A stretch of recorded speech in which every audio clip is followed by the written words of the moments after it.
Pour pouvoir faire des concerts, il faut savoir se vendre. Alors je sais que ça peut être compliqué quand on est artiste, on n'a pas envie de se considérer comme un produit, mais il est essentiel d'avoir quelques notions pour être convaincant et décrocher un concert.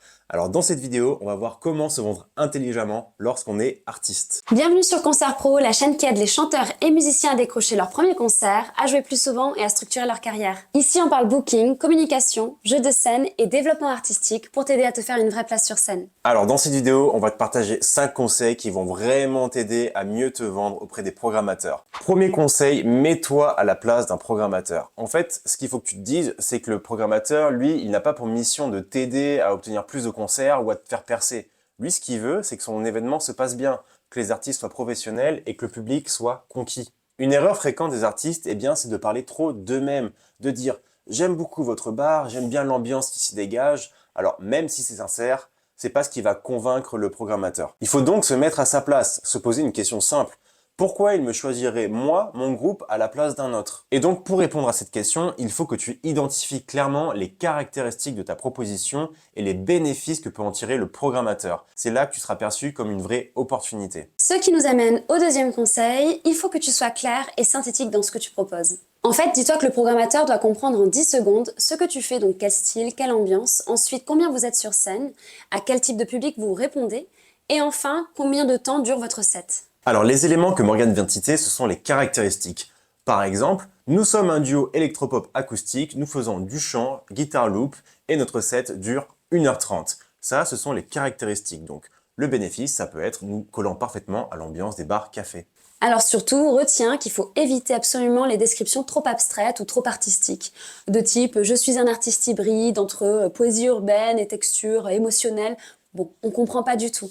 Le programmateur, lui, doit vraiment se projeter très rapidement sur ce que tu vas proposer. Conseil 3, crédibilise ta promesse. Une description, c'est bien, mais une vidéo, c'est mieux. Et comme dit Greg, souvent show don't tell, du coup. Ouais, qui veut dire, ben voilà, montre-le, fais-le comprendre sans avoir besoin de le dire. Voilà, dans l'idée, le programmateur doit pouvoir se projeter. Quand il voit la vidéo, il va pouvoir imaginer comment ça rendra en concert dans son lieu. Alors évidemment, je te demande pas de mettre des 1000 et des 100. Par contre, il faut vraiment que tu investisses un minimum parce que ta vidéo, elle doit être propre. Le son également, voilà, au-delà de l'image. C'est un peu comme un vêtement sur Vinted, quand on va l'acheter, bah, si c'est froissé, pas plié, etc., ça donne moins envie de l'acheter.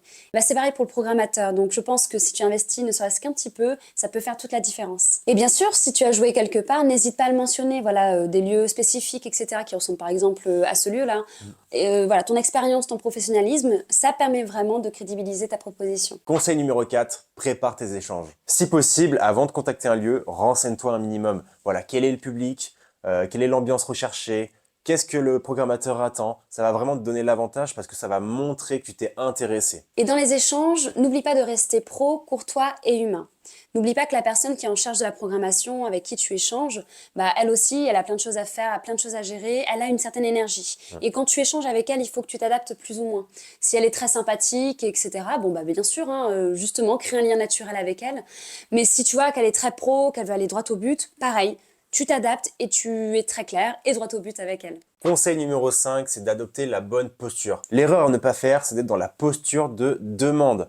Il faut que tu comprennes que la personne qui est chargée de programmation, eh bien, elle a autant besoin d'artistes que toi, tu as besoin de scène. Donc, tu n'es pas là à réclamer une date, tu es là pour proposer une vraie opportunité. Cette posture de demande, ça passe aussi par le prix. Évidemment que c'est pas évident de se vendre à des tarifs très élevés quand on se lance, mais dis-toi que déjà, il faut respecter les bases minimum légales. Et donc, à ce moment-là, quand tu vas vers un programmateur pour vendre ta prestation, plus tu baisses ton prix, plus il va penser que vraiment bah, ton groupe n'en vaut pas la peine, que c'est pas forcément qualifié ou qualitatif. Et c'est dommage. Si déjà tu annonces un prix juste et que vous êtes amené à négocier et qu'en baissant, bah, justement toujours en respectant les bases tarifaires légales, bah, c'est cool, en fait, c'est tout gagné pour toi et c'est tout gagné pour lui aussi qui aura une valeur vraiment perçue plutôt positive. Donc voilà, avec ces conseils, normalement, tu sauras déjà mieux te vendre.